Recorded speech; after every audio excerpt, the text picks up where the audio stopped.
Hi guys, welcome to Kogi Saran YouTube channel. நம்ம channel இப்போ தான் ஃபஸ்ட் டைம் பார்க்குறீங்க அப்படின்னா மறக்காமல் ஃபாலோ பண்ணிக்கோங்க. இந்த வீடியோவை முழுசாக பார்த்துட்டு உங்கள் கருத்தை கமெண்ட் பாக்ஸில் கமெண்ட் பண்ணுங்கள். லைக் பட்டனும் ப்ரெஸ் பண்ணிக்கோங்க. இந்த வருஷம் ஏப்ரல் 2 என் பர்த்டே அப்போ எடுத்த விளாக் தான் இது. கொஞ்சம் லேட்டாக போஸ்ட் பண்ணுறேன், அவ்வளோதான் வித்தியாசம். மன்னிச்சுக்கோங்க கொஞ்சம். என் பர்த்டே அப்போ மறக்கவே முடியாத மாதிரி எத்தனை வருஷம் நான் இந்த 25 வருஷத்தில் நான் பர்த்டே கொண்டாடியிருக்கேன். ஆனால் இந்த பர்த்டே வந்து எனக்கு ரொம்ப ஸ்பெஷல். ஏன்னா நம்ம என்னதான் ஒருத்தரை காயப்படுத்தினாலும் அவங்க நம்மளுக்கு அதிகப்படியான லவ்வை கொடுக்குறாங்க அப்படின்னா அது எந்த பொண்ணுக்கு தான் ரொம்ப பிடிக்காது. அந்த மாதிரி தான் எனக்கு இந்த வருஷமும் இருந்துச்சு. நான் அன்எக்ஸ்பெக்டடாக தான் இதை நான் வந்து எதிர்பார்க்கல. இது இது என் லைஃப்பில் வந்து எப்படி சொல்கிறது, இது நான் எதிர்பார்க்காத ஒரு விஷயம் என் லைஃப்பில் வந்து என் பர்த்டே அப்போ நடந்தது. ஸோ காலையில் வந்து மாமா ஒர்க் போயிட்டு ஆஃப் டே அப்போயே நான் வீட்டுக்கு வந்துட்டாங்க. ஆஃப் டேல இருந்து அதுக்கப்புறம் வெளியே கிளம்புனாங்க. எங்கே போனாலும் என்கிட்ட சொல்லிட்டு போகிற ஒரு பர்சன் அவர்.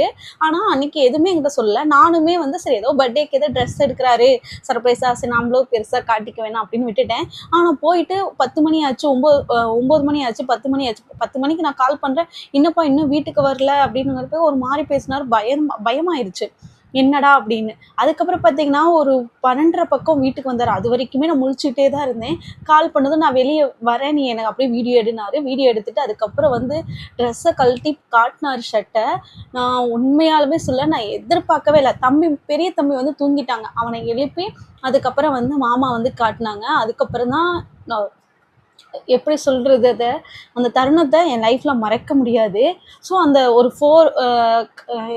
ஈவினிங் மதியம் பார்த்திங்கன்னா ஒரு 3 o'clock கிளம்புனாரு. நைட்டு பார்த்திங்கன்னா 12:30 பக்கம் வீட்டுக்கு வந்தார். ஸோ 4 hours வந்து அந்த டேச்சு வந்து பார்த்திங்கன்னா அவங்க வந்து போட்டிருந்தாங்க. 4 hours அந்த பெயினை வந்து தாங்கியிருக்காரு. நான் இதெல்லாம் பண்ணினாதான் லவ்ங்கிறது கிடையாது இல்லை. நான் அப்படியே தான் எனக்கு கேட்டேன், எனக்கு இப்படி பண்ணுறாருன்னு தெரிஞ்சிருந்தாலே இப்படியெல்லாம் பண்ணாதப்பா ஏப்பா அப்படின்னு சொல்லியிருப்பேன். எனக்கு தெரியவே தெரியாது. அதுக்கப்புறம் பார்க்குறப்ப இது எவ்வளோ பெயினாக இருந்திருக்கும். நான் எதிர்பார்க்கல என் ஃபேஸாக அவர் குத்துவாராங்கிறதே நான் ஒரு நாளும் நினச்சி பார்க்காத ஒரு விஷயம். டேட்டூ அது பண்ணி வந்து காட்டுறப்ப அவ்வளோ எப்படி சொல்ல, எமோஷ்னல் தான். சர்ப்ரைஸுங்கிறத விட சர்ப்ரைஸ் வந்து கொஞ்சம் சந்தோஷம் இருக்கும். எமோஷ்னலாக ஆகிறது வந்து அது சொல்ல முடியாது. அந்த உணர்வை வந்து சொல்லவே முடியாது. அதை பார்த்துட்டு என்னால் எப்படி சொல்கிறது, என்னால் அழுகையை கண்ட்ரோல் பண்ண முடியல. அதே சமயம் இது எவ்வளோ வலிச்சிருக்கும், ஏன் இப்படி பண்ணினேன் நான் அடிக்கடிக்கு அவர்கிட்ட கேட்பேன், எனக்கு எந்தளவுக்கு உனக்கு பிடிக்கும் அப்படின்னு. ஆனால் நான் உணர்ந்த ஒரு தருணம் என்னென்னா, இனிமேல் என் லைஃப்பில் என்ன எந்த அளவுக்கு பிடிக்கும்னு அவனை கேட்கக்கூடாது. ஏன்னா எந்தளவுக்கு அவனுக்கு என்னை பிடிக்கும், ஆனால் எந்த அளவுக்கு பிடிக்குங்கிறத அந்த பெயினை தாங்கி அதை வந்து குத்தி வந்து என்கிட்ட காட்டுறான். அப்படிங்கிறப்ப அது வந்து என்னால் அந்த எப்படி சொல்கிறது, நமக்கு பிடிச்ச ஒருத்தர் நம்மளை விடவே நேசிக்கிறான். அப்படிங்கிறப்ப அது எந்த பொண்ணுக்கு தான் சந்தோஷமாக இல்லாமல் இருக்கும் சொல்லுங்களேன் பார்ப்போம். அந்த மாதிரி தான் எனக்கு இருந்துச்சு. ரொம்ப சந்தோஷமாக இருந்துச்சு. சரி அடுத்த நாள் வந்து ஒர்க்கு கிளம்பிட்டாரு. அதுக்கப்புறம் காலையில் எழுந்திரிச்சு நான் வந்து சரி ஃபீவர் வர மாதிரி இருக்கும், வீட்டில் இருக்க சொல்லிட்டு தான் இருந்தேன். அதுக்கப்புறம் காலையில் ஒர்க் கிளம்பிட்டாரு. சரி நான் போயிட்டு வந்துடுறேன் அப்படின்ட்டு. ஸோ ஈவினிங் வந்துடுறப்ப கேக் வாங்கிட்டு வந்து எனக்கு வந்து எப்படி சொல்கிறது, இந்த கேக்கு இந்த ட்ரெஸ்ஸு இது எல்லாமே வந்து மறைஞ்சிரும். போன வருஷம் என்ன நடந்துச்சு, ஆஸ் யூஷுவல் எல்லா நாளும் நடக்கிற மாதிரி தான் இதுதான் அப்படின்னு. லைஃப் லாங் என்னுடைய ஹஸ்பண்டோடைய ஜஸ்ட்டில் வந்து என் பிக்சர் இருக்குது அப்படிங்கிறது அது வந்து எப்படி சொல்கிறது, அவர் வாங்கி கொடுத்த எல்லா பொருளுமே ஒரு நாளைக்கு அழியும், எல்லா பொருளுமே காணாமல் போயிடும். ஆனால் அந்த ஒரு விஷயம் மட்டும் அது எப்போவுமே இருக்கும் அவர் உடம்புல. அப்படிங்கிற அந்த இது வந்து இமேஜின் வந்து என்னால் மறைக்கக்கூட முடியல. அவ்வளோ சந்தோஷமாக இருந்துச்சு. அதுக்கப்புறம் நான் ரெடியாகி எல்லோரும் வந்ததுக்கப்புறம் பார்த்திங்கன்னா இதுதான் பர்த்டே ட்ரெஸ். சாரீ எப்படி இருக்குங்கிறது கமெண்ட் பண்ணுங்கள். நிறைய பேர் என் பர்த்டேக்கு விஷ் பண்ணியிருந்தீங்க. எல்லாத்துக்குமே ரொம்ப ரொம்ப ரொம்ப ரொம்ப நன்றி. ஸோ இன்றைக்கி இப்படி தான் என் பர்த்டே டே வந்து போயிட்டு இருந்துச்சு. ஸோ இன்றைக்கி ஸ்பெஷலாக எதுவும் சமைக்கல. சரி ஓகே அப்படின்னு சொல்லிட்டு அன்றைக்கி வந்து பூரி குருமாவோட முடிச்சாச்சு. அதுக்கப்புறம் பார்த்திங்கன்னா புது சாரீ வேர் பண்ணிவிட்டு தம்பி டியூஷன்லேருந்து வந்ததுமே வந்து சரி கேக் வெட்டலாம் அப்படின்னு சொல்லிட்டு சரண் வந்து எடுத்து வச்சு எல்லாம் இது பண்ணாங்க. நான் வந்து ரெடி ஆகிட்டேன், கூட்டிகிட்டு கேக் வாங்குறத வேணால் எனக்கு தெரியும். ஆனால் கேக் வாங்கிட்டு வந்தது தெரியாது. ஆனால் கேக் வெட்டுவாங்கன்னு எனக்கு தெரியும். அப்புறம் கிரைண்டர் கடியில் வச்சுருந்துருக்கலான்னு நான் எல்லா கிச்சனில் தான் நான் அதிகம் இருப்பேன். ஆனால் அதை நான் பெருசாக கவனிக்காமல் விட்டுட்டேன். வீட்டை சுற்றி கவனித்தேன், ஆனால் கிச்சனை கவனிக்கல. அதுலேயே வேலை செஞ்சுட்டு இருக்கவும் தெரியல எனக்கு. அதுக்கப்புறம் கேக் எப்படா வாங்கிட்டு வந்தேன் சரி அப்படின்னு சொல்லிட்டு அதுக்கப்புறம் நான் ரெடி ஆனதுமே வந்து வெளியே தான் கூட்டிகிட்டு போகிறேன் அப்படின்னாங்க. அதுக்கப்புறம் பார்த்திங்கன்னா வீட்லேயே எப்பவும் போல் ஆஸ் யூஷுவல் கேக் வெட்டிட்டு எல்லோரும் சாப்பிட்டோம். சரண் கொடுத்த சர்ப்ரைஸை விடவே என் 2 பசங்களும் அவ்வளோ சர்ப்ரைஸ் பண்ணாங்க. ஏன்னா, இந்த கிஃப்ட் பாக்ஸ் வந்து தம்பி சின்னவன் வாங்கினான். பெரியவன் வந்து அவனே ட்ராயிங் பண்ணி, அவனே எனக்கு வேணுங்கிற கிஃப்ட்டெல்லாம் வாங்கி அதில பேக் பண்ணியிருக்கான். அதுவுமே எனக்கு ரொம்ப இதா இருந்தது. நான் கேட்டேன் சின்னவன்ட்ட, "இதில என்னடா இருக்கு? நீங்க ஓப்பன் பண்ணி பாருங்க. அப்பதான் தெரியும் என்ன இருக்குது" அப்படின்னா.